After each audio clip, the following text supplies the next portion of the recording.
दर्जा चुकार दे मंजिल जानाने माँ मोहम्मद, सरदार कुशा अजदर दिल अर्जाने माँ मोहम्मद, माँ बुलबुल इमलाला दर गुलिस्तान अहम्मद, माँ लुलुई मार जामाने माँ मोहम्मद, मुस्तागरे के गुनाह हम हर चंदे उजार खा हम, पाशे मुर्दा चू गया हम बर आने माँ मोहम्मद, आज दर्द जख्मी शिया मरा से गम से सजीद, अज मरहमा से शपायत दरमाने माँ मोहम्मद, माँ तालिब खुदाएम बरदीन मुस्तफ़ाएम बदरगाहिश गदाएम सुल्ताने माँ मोहम्मद। दयाल खाजा गरीब नवाज खाजा बाबार এই গোপন কালামখানি পাঠ করার পরে আমি সামান্য কিছু ইলমে মারেফত এবং সুফিবাদের উপরে যে বিষয়গুলি সেগুলি সামান্যতম আলোচনা করার চেষ্টা করতেছি। প্রথমেই বলে রাখতে চাই যে খাজা গরিবে নওয়াজের নামটি আমরা যেভাবে নেই, ওনার নামটি যদি আমরা খুব সম্মানের সাথে নেই তাইলে এইভাবে বলতে হবে যে হাজা হাবিবুল্লাহ মা তাফি হুব্বুল্লাহ, শাহিন শাহ অলি আফতাব অলি সুলতানুল হিন্দ হিন্দ আল অলি আতায় রসুলিয়া শেখ সৈয়দ মাওলানা মঈনুদ্দিন হাসান সঞ্জারি আল হোসাইনি আল হাসানি আলাইহিস সালাতুস সালাম। ওনার কপালের ভিতরে যখন উনি চলে যান, যখন উনি পর্দা গ্রহণ করেন, তখন ওনার সাধনার ঘরে উনি ছিলেন। ভক্তদেরকে বললেন যে আমি এই সাধনার ঘরে আমি আছি, যতক্ষণ পর্যন্ত দরজাটি খুলে না যাবে ততক্ষণ পর্যন্ত তোমরা দরজাটি খুলবে না। তো যখন উনি সত্যিকারে পর্দা গ্রহণ করলেন তো দরজাটাও খুলে গেল। তো ওনার কপাল মোবারকে লেখা উঠছিলেন যে হাজা হাবিবুল্লাহ মা তাফি হুব্বুল্লাহ, আল্লাহরই প্রেমিক, আল্লাহরই প্রেমে চলে গেছেন। খাজা গরিবে নওয়াজের বিষয়ে আমি এখানে একটু আলোচনা করতে যাচ্ছি। খাজা বাবার এবং খাজা বাবার বড় ভাই, খাজা বাবার বড় ভাই নিল হোসাইন আলামপানা, খাজা বাবার নাম হইল হাসান আলামপানা। খাজা গরিবে নওয়াজের বড় ভাই নিলেন আপেলের বাগান, আপেলের বাগান, আর খাজা বাবা নিলেন কি আঙুরের বাগান। তো বাগানের মধ্যে বসে ওই আঙুর পরিচর্যা করতেছে, গাছ দেখতেছে। এমন সময় বাবা ইব্রাহিম কাসুন্দি ওই বাগানের ভিতরে আসলেন। আসার সাথে সাথে খাজা বাবা তাকে খুব সমাদর করে এক জায়গায় বসাইলেন। বাবা এই আঙুরগুলি খান, পাকা পাকা আঙুর দিয়ে ওনাকে দিলেন যে বাবা এটা আপনি খান। তো ইব্রাহিম কাসুন্দি হইল একজন মজ্জুব। তো খাজা বাবার এই আপ্যায়নে ইব্রাহিম কাসুন্দি খুব খুশি হয়ে গেলেন। তো উনি করলেন কি, ওনার ঝোলার ভিতর থেকে একটা খেজুর বের করলেন এবং খাইয়া ওনার মুখে দিয়ে দিলেন যে বাবা এটা খাও, খুশি হইয়া। খাজা বাবার দুনিয়াবি যে একটা মোহমায়া, এটা যেন ওই সময় থেকে কেটে গেল। সবই আল্লাহ তাআলার ইশারা, সবই তকদিরের বিষয়। কালান্দার ডাক্তার বাবা জাহাঙ্গীর বাঈমান আল সুরেশ্বরী আমার মুর্শিদ কেবলা বলতেন যে তকদির যে বিশ্বাস করে এটাও তার তকদির, তকদির যে বিশ্বাস করে না এটাও তার তকদির। তো খাজা বাবার তকদিরে লেখা আছে ফকিরি, ডাইরেক্ট রসুলের বংশধর। তো খাজা বাবার ভিতরে যে টেম্পটেশন, যে মোহমায়া, সেটা কেটে গেল। তখন ইব্রাহিম কাসুন্দি ওখান থেকে চলে গেলেন। খাজা গরিবে নওয়াজ ইব্রাহিম কাসুন্দির কাছে ওসমান হারুনির সেই যে ঠিকানা সেটা উনি পেলেন। ওনার সাথে আলাপ করার পরে সেই খাজা বাবার বর্তমান যে পরের যে পীর, সেই পীর হইল বাবা ওসমান হারুনি বাক্কা। ওসমান হারুনি বাক্কার কাছে উনি গিয়া বায়াত গ্রহণ করলেন। তো ওনার ভিতরে যে মোহমায়াটা, যে টেম্পটেশন যেটা, সেটা কেটে গেল। তখন উনি মোর্শেদের মধ্যেই উনি বাকি জীবনটা কাটিয়ে দিবেন, এইভাবেই উনি মনস্থ করলেন। তখন জুম্মার নামাজের দিন, জুম্মার নামাজের শেষে বাবা হাসান আলামপানা খাজা গরিবে নওয়াজ উনি সবাইকে বললেন যে বাবারা, ভাইয়েরা, আমি আমার যে আঙুরের বাগানটি, এটা আমি নিলামে দিতে চাচ্ছি, অকশন দিতে চাচ্ছি, কে আপনারা কিনবেন? মানে এতই তার প্রতি মোহমায়া কেটে গেছে যে ওর প্রতি তার কোনো নেই। তখন ওই আঙুরের বাগানটি উনি নিলামে দিয়ে দিলেন। তখন উনি সবাইকে উদ্দেশ্য করে বললেন, হাসানের কি আর কিছু আছে? হাসানের কি আর কিছু আছে? তখন মসজিদের বাহির থেকে একজন বুড়িমা, সে বুড়িমা বলল, হাসান বাবা, তোমার একটা গম ভাঙা জাতাকল আছে, তুমি যদি এটা না বিক্রি করে আমাকে দাও, আমি 2-4 টাকা 2-1 টাকা আমি পেতে পারি, তুমি এটা বেচো না বাবা, এটা আমাকে দিয়ে দাও।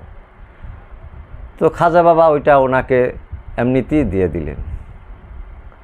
তখন আবার উনি জিজ্ঞেস করলেন, হাসানের কি কিছু আছে আর? বলল যে না, আর নাই। এই চললাম আমার মোর্শেদের খেদমতে, এই আমি চললাম আমার মোর্শেদের খেদমতের জন্য আমি এই গেলাম। এই বাবা ওসমান হারুনির কাছে উনি যাইয়া ওনার পায়রুবি করতে থাকলেন। ওনার নির্দেশনা মোতাবেক উনি ধ্যান সাধনার মধ্যে নিমগ্ন হইলেন। খাজা ওসমান হারুনি উনি কিন্তু ডাইরেক্ট রসুলের বংশধর নন, কিন্তু খাজা গরিবে নওয়াজ উনি ডাইরেক্ট রসুলের বংশধর, উনি হাসানি আল হোসাইনি, তাই না? তো খাজা বাবা তখন এই ধ্যান সাধনার ভিতরে নিজেকে এতই নিমগ্ন করলেন এবং এতই মুর্শিদের প্রতি এতই অনুরক্ত হইল যে খাজা বাবার কথা বললেন যে আগার मैं रिंदी की खारा बाती ना बानू तो सैयद मेरा नाम नहीं। अगर मैं रिंदी की खारा बाती ना बानू तो सैयद मेरा नाम नहीं। আমি যদি আমার সর্বস্ব আমি আমার মুর্শিদের পায়ে আমি বিলীন করে দিয়ে না থাকি, উৎসর্গ করে দিয়ে না থাকি, তাইলে আমি সৈয়দ না। क्यों मस्त होश सिलाए कोई मस्तों को होश से कोई काम नहीं। যে মাস্ত হয়ে থাকে, যে খোদার দিদারে মাস্ত হয়ে থাকে, তাকে আর তুমি হুশের সালাদ দিতে যেও না। কার কথা? খাজা গরিবে নওয়াজের কথা। খাজা বাবার কথা উঠছে দেখেই আমি কয়েকটা কথা বলতেছি। উনি বলতেছেন আরও সুন্দর কথা, आराम उस दिल का मिला जिस दिल का कभी आराम नहीं मिला। ওই দিলেই আরাম পাইছে, আরাম উস দিল কা মিলা জিস দিল কা কভি আরাম নেহি মিলা। যে দিলে কখনই আরাম পায় নাই, সেই দিলেই আরাম পাইছে। কথাটা একটু উল্টা উল্টা মনে হয় না? যেমন বুয়ালি শাহ কলন্দার বাবা বলতেছেন যে বিষয়টি তোমাকে দ্রুত পূর্ণতার দিকে এগিয়ে নিয়ে যাবে, তার নাম হচ্ছে দুঃখ। অমান উতিয়ান হেকমাতান ফাকাদ খাইরান কাসিরা, কোরআন বলতেছে। আমি যাহাকে রহস্যের জ্ঞান দান করেছি তাহাকে যথেষ্ট কল্যাণ দান করেছি। এবং কোরআনে অন্যত্র জায়গায় লেখা আছে, বলছেন আল্লাহ, যে যাহাকে প্রচুর অর্থ দান করা হয়েছে তাকে কিছুই দান করা হয়নি।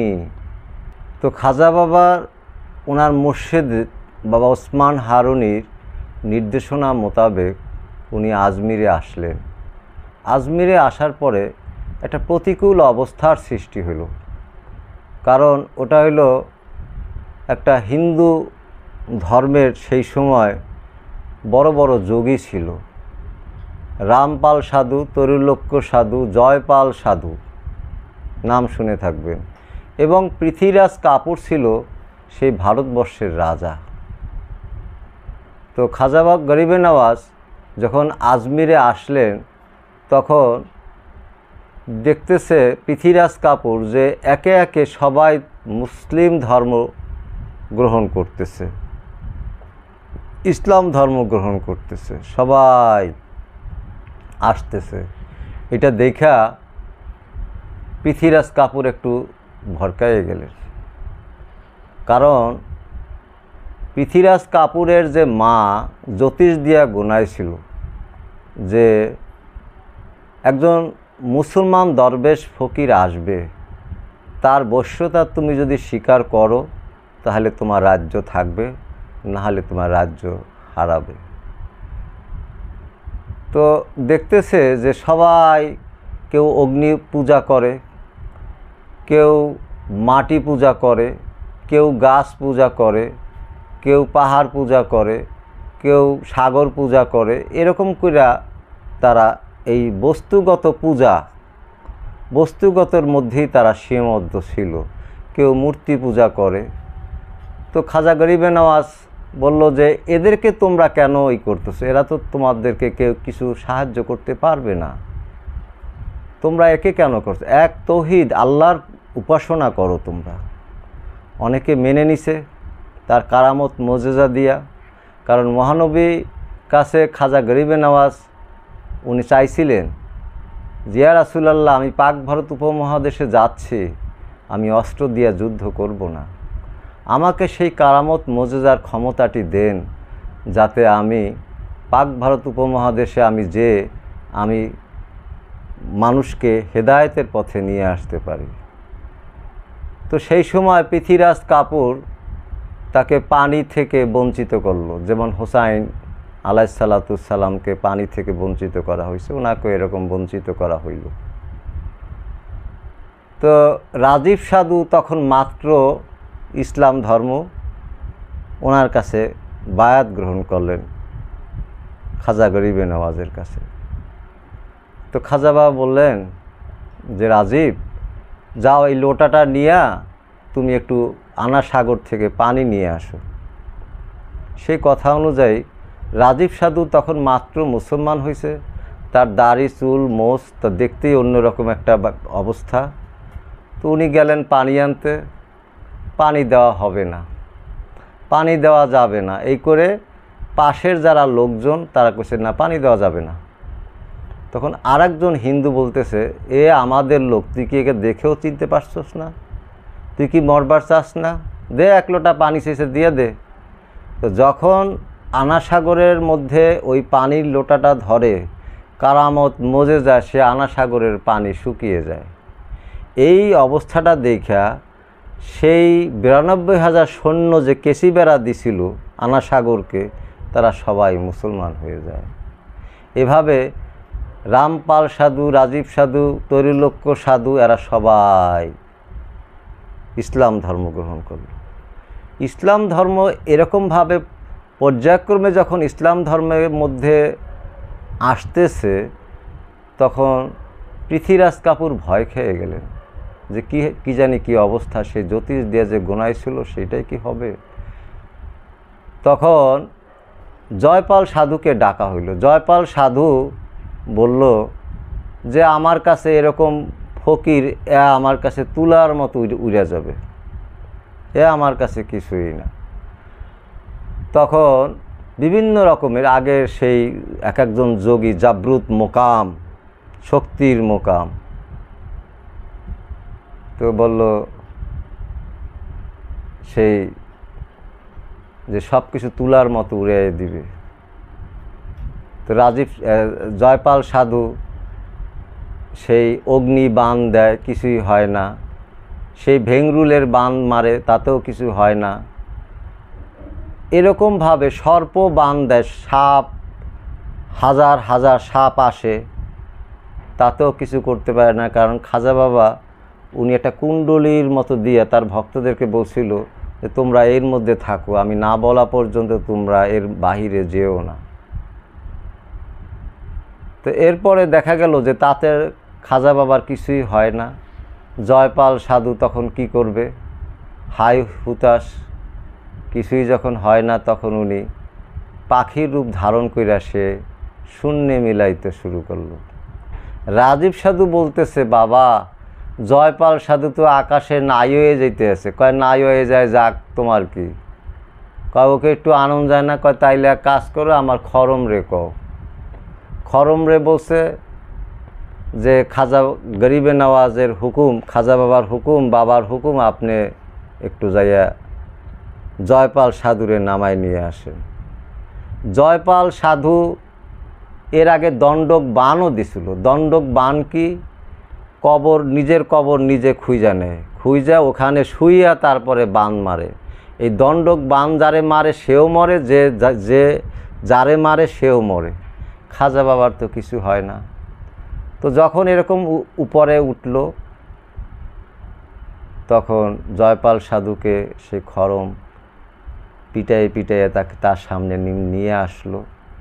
নিয়ে আসার পরে বলল, আপনি আমাকে আপনার ধর্মে দীক্ষিত করেন, আমাকে ক্ষমা করেন।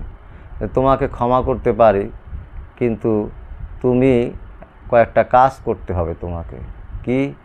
এই দরবারে যারা আসে তারা যদি পথ হারিয়ে ফেলে তাদেরকে পথ চিনাইবা, খাওন না থাকলে খাওন দিবা, বিপদে পড়লে বিপদ থেকে উদ্ধার করবা, এবং তোমার নাম আজকে থেকে আব্দুল্লাহ বিয়াবানি। সেই সময়ের কথা। তো খাজা বাবা তখন তাকে গ্রহণ করে নিলেন। খাজা বাবা যে ধ্যান সাধনা এবং আমাদের এই পাক ভারত উপমহাদেশে উনি যদি এই ধর্মটাকে প্রচার না করতেন, তাহলে আমরা হয়তো হিন্দুই থাকতাম।